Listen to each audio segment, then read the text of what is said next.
ये lecture UPSC की तैयारी के लिए डॉक्टर सुरेंद्र आईएएस अकेडमी द्वारा प्रस्तुत किया गया है। नमस्कार।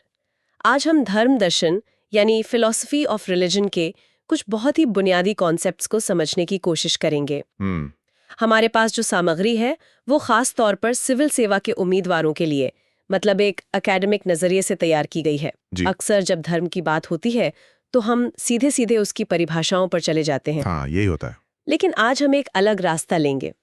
हम पहले उन शब्दों को समझेंगे जो इन परिभाषाओं की नींव है, जैसे आस्था और ईश्वर। बिल्कुल, जड़ों को समझना जरूरी है। हमारा मकसद सिर्फ जानकारी देना नहीं, बल्कि एक वैचारिक स्पष्टता, एक कंसेप्चुअल क्लैरिटी बनाना है। तो चलिए इस विषय की गहराई में उतरते हैं। तो सबसे पहला सवाल, और शायद सबसे जरूरी भी, हम सीधे धर्म को परिभाषित करने के बजाय आस्था और ईश्वर जैसे शब्दों पर ध्यान क्यों दे रहे हैं? ये थोड़ा उल्टा नहीं लगता? नहीं, ये सवाल बहुत महत्वपूर्ण है। देखिए, बात यह है कि धर्म दर्शन की ज्यादातर अवधारणाएं पश्चिमी विचारकों ने दी हैं। अच्छा। और जब वे धर्म को परिभाषित करते हैं तो वो फेथ और गॉड जैसे शब्दों का इस्तेमाल करते हैं। तो अगर हमें इन शब्दों का तकनीकी और दार्शनिक अर्थ ही नहीं पता होगा तो हम उन परिभाषाओं को पूरी तरह से कभी समझ ही नहीं पाएंगे। सही बात है।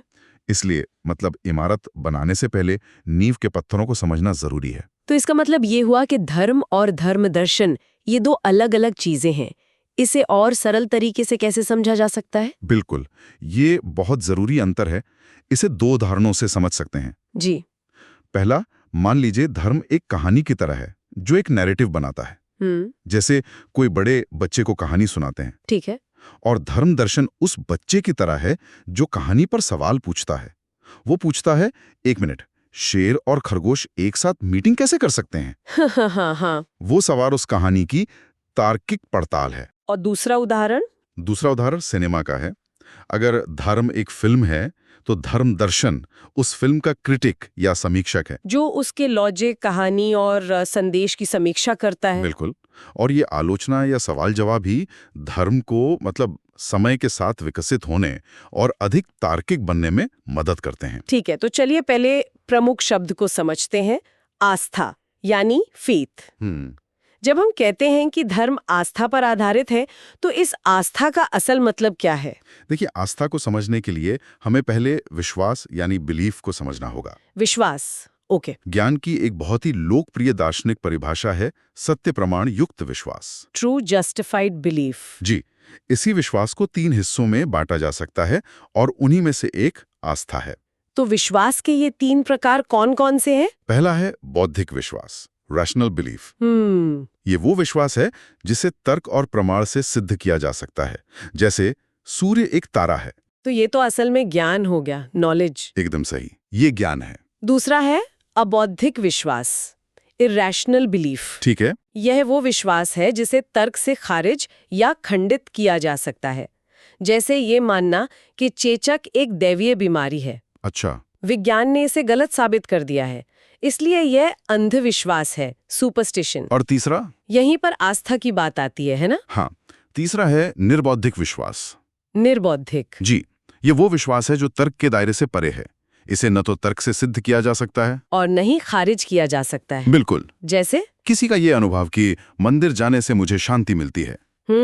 इसे आप गलत साबित नहीं कर सकते। पर ये कोई सार्वभौमिक तार्किक सत्य भी नहीं है। सही बात है। इसी निर्बौद्धिक विश्वास को आस्था यानी फेथ कहते हैं। ईश्वर, आत्मा, मृत्यु के बाद जीवन, ये सब इसी श्रेणी में आते हैं। तो क्या आस्था हमेशा एक जैसी रहती है, स्थिर होती है? नहीं, बिल्कुल नहीं। आस्था स्थिर नहीं है, ये गतिशील है।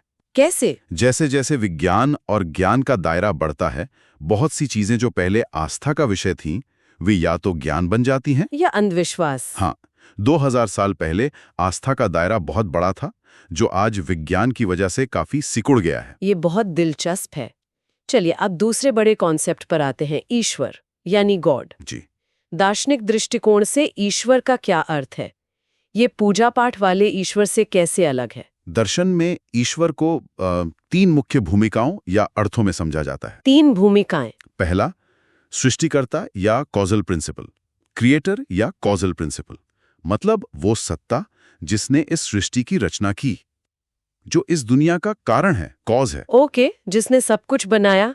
दूसरा है नैतिक व्यवस्थापक, मॉरल रेगुलेटर, वो शक्ति जो दुनिया में नैतिकता और कर्म के नियम, जिसे लॉ ऑफ कर्मा कहते हैं, उसको संचालित करती है। जो सही गलत का हिसाब रखते हैं। बिल्कुल। भारत में राम और कृष्ण के अवतार को इसी रूप में ज्यादा देखा गया है। और तीसरा है अंतिम व्याख्या, फाइनल एक्सप्लेनेशन। ये वो परिकल्पना है, हाइपोथेसिस है, जिसके द्वारा उन चीजों की व्याख्या की जाती है जिन्हें हम समझ नहीं पाते। जैसे पहले लोग भूकंप, बाढ़ को ईश्वर का प्रकोप मानते थे। आज भी चेतना यानी कॉन्शियसनेस जैसी चीजें हैं जिन्हें विज्ञान पूरी तरह नहीं समझा पाया है। अच्छा, तो उनकी व्याख्या के लिए ईश्वर का विचार मौजूद है। ये तो बहुत दिलचस्प है।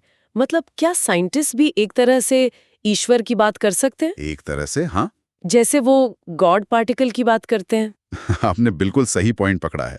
जब वैज्ञानिक गॉड पार्टिकल मतलब हिग्स बोसॉन की बात करते हैं, तो उनका मतलब एक ऐसी इकाई से होता है जिससे ब्रह्मांड की हर चीज की व्याख्या की जा सके। अच्छा, ये अंतिम व्याख्या वाले ईश्वर का ही एक वैज्ञानिक रूपक है। तो ये किसी मंदिर वाले ईश्वर की बात नहीं है? नहीं, ये एक अंतिम व्याख्यात्मक सिद्धांत की खोज है। वाह! तो ईश्वर की ये जटिल अवधारणा शुरू कहाँ से हुई? क्या ये हमेशा से ऐसी थी? नहीं, ईश्वर की अवधारणा का विकास हुआ है। जो सबसे शुरुआती मॉडल है उसे एंथ्रोपोमॉर्फिज्म कहते हैं। एंथ्रोपोमॉर्फिज्म? हाँ, हिंदी में मानवत्वारोपण। ये शब्द सुनने में थोड़ा भारी है। पर इसका मतलब बहुत सरल है। इसमें शुरुआती मनुष्यों ने प्रकृति की शक्तियों पर, जैसे नदी, हवा, सूर्य, उन पर मानवीय गुणों और भावनाओं को आरोपित कर दिया।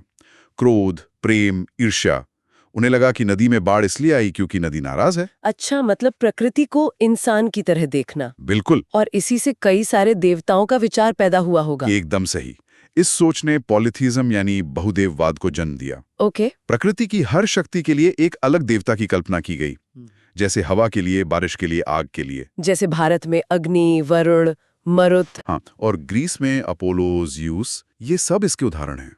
इन शुरुआती देवताओं की खासियत क्या थी? इनकी 3 मुख्य बातें ध्यान में रखने वाली हैं। 1, वे दुनिया के निर्माता नहीं थे, बल्कि उसके संचालक थे, रेगुलेटर। ठीक है। 2, वे सर्वशक्तिमान नहीं थे। हर देवता का अपना एक सीमित क्षेत्र था। मतलब स्पेशलिस्ट थे। हाँ, कह सकते हैं।